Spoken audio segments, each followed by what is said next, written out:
Good afternoon. This is Weekly Victory Bells News, the world's choice for weekly news. The League of Nations was founded at the behest of, but never joined by, the United States. It was always believed that their participation was key to its survival. So this week, a diplomatic outreach was sent to the erstwhile isolationist country. The League hoped that the Americans could act as a neutral arbiter divorced from the European conflict, and act as custodians for Morgana-related research. Washington was contacted about such an agreement. Norway continues to be the topic of a diplomatic power play between the Axis and Allied powers. The Allied powers have sought to establish a permanent military base in the northern port of Narvik to effectively support the Finnish against the Soviet invasion, reasoning civilian infrastructure was too prone to risks. Norway would be well aware of the provocative nature of this request, but a request was sent regardless. The Axis, on the other hand, saw this as an opportunity to chip away at Norway's neutrality. Already reliant on iron shipped from Norway, Germany feared that Allied influence would threaten this valuable supply line. They decided that swaying certain politicians and military leaders would be their best option to ensure Norway was not brought into the Allied sphere. After a hard week of fighting, the Regia Marina spent their time recuperating, perhaps having learned the dangers of overextending the fleet. Both Sailor and Bell were able to take advantage of the downtime, while military command met to discuss the importance of cooperation going forward. The remnants of the Vanity attack on Greece were seen sporadically in the Aegean Sea, reportedly knitting and burning Italian flags. After having previously been forced to abandon the French sloop Bougainville, a Regia Marina patrol found the vessel intact but uncrewed south of Mogadishu. After an inspection, the vessel was returned to French authorities.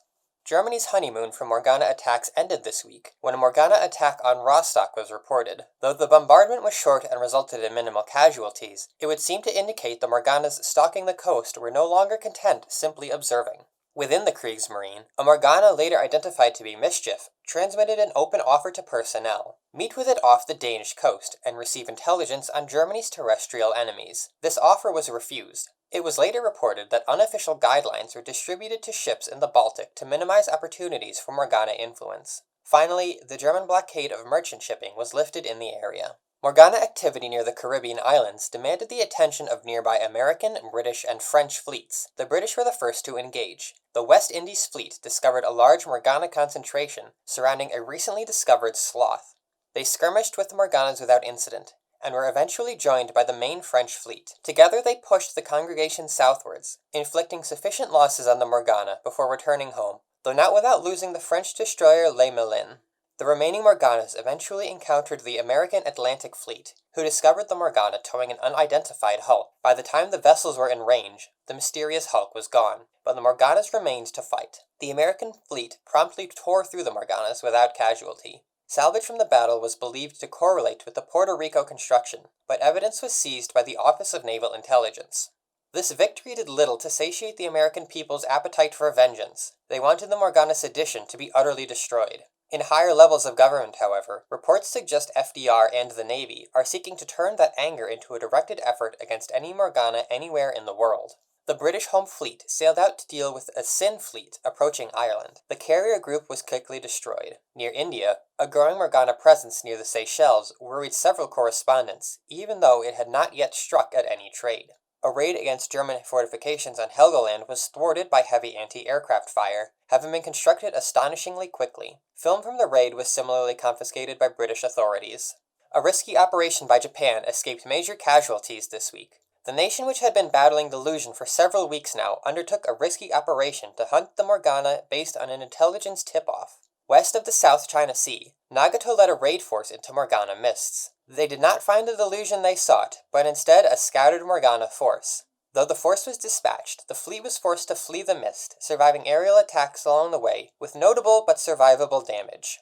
Morgana infestation of Sakhalin continued to worry locals, as neither Japan nor the Soviet Union has been able to clear them out. In China, Japanese and Chinese forces continue to battle one another, but without supplies from Nanning, the Chinese army faces bleak odds.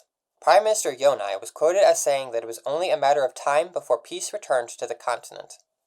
In the western Mediterranean, the Morgana's despair and mischief were spotted by the Marine Nationale. They did not attack, but were reportedly interested in pursuing further actions against France. France was also promised the return of Bougainville after her recovery and inspection by Italy.